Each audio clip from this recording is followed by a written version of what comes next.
ई धरती के हमें बार बार प्रणाम करे छे।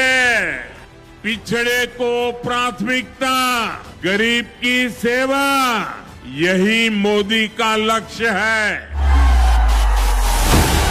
देश के विकास के लिए बिहार का विकास जरूरी है और बिहार के विकास के लिए पूर्णिया और सीमांचल का विकास जरूरी है। बड़ी खबर बिहार के सीमांचल क्षेत्र से, जहां प्रधानमंत्री नरेंद्र मोदी ने 15 सितंबर 2025 को पूर्णिया जिले में कई विकास परियोजनाओं का उद्घाटन और शिलान्यास किया।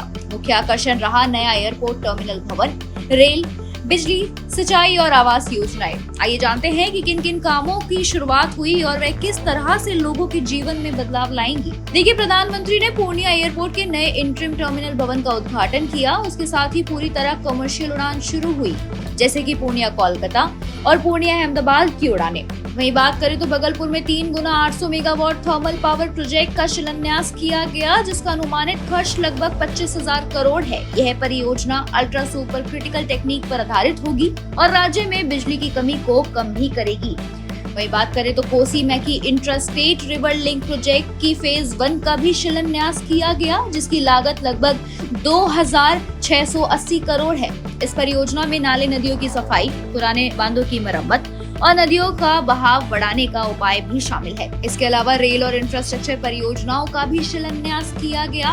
और मखाना किसानों के लिए बड़ी खुशखबरी यहाँ है, जहाँ राष्ट्रीय मखाना बोर्ड की स्थापना की घोषणा हुई, ताकि उत्पादन, प्रसंस्करण, निर्यात में सुधार हो सके।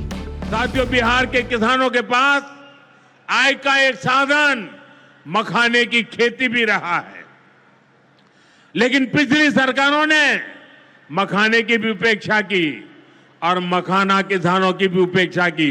और मैं दावे से कहता हूं, ये जो आजकल यहां आकर के चक्कर काटते हैं ना, उन्होंने मेरे आने से पहले मखाना का नाम भी नहीं सुना होगा। ये हमारी सरकार है जिसने मखाना को प्राथमिकता दी है। साथियों, मैंने बिहार के आप लोगों से राष्ट्रीय मखाना बोर्ड के गठन का वायदा किया था। केंद्र सरकार ने कल ही राष्ट्रीय मखाना बोर्ड की स्थापना के लिए नोटिफिकेशन जारी कर दिया है। मखाना किसानों को मखाने की अच्छी कीमत मिले, टेक्नोलॉजी का इस्तेमाल बढ़ाया जाएगा। राष्ट्रीय मखाना बोर्ड इसके लिए निरंतर काम करेगा।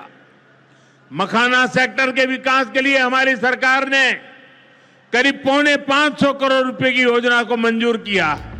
तो देखिए दोस्तों, ये सारी परियोजनाएं ये संकेत देती हैं कि सरकार सीमांचल और पूर्णिया क्षेत्र को पहले से ज्यादा जोड़ने और समृद्ध बनाने की दिशा में काम कर रही है। हवाई संपर्क, बिजली, रेल और पानी सिंचाई, ये सब मिलकर लोगों के रोजमर्रा के जीवन में सुधार लाएंगे। आने वाले समय में जब ये प्रोजेक्ट पूरी तरीके से लागू होंगे तो बहुत से लोगों को स्वरोजगार, बेहतर सुविधाएं और जीवन स्तर में सुधार मिलने की भी उम्मीद है। Bureau report, PPM times.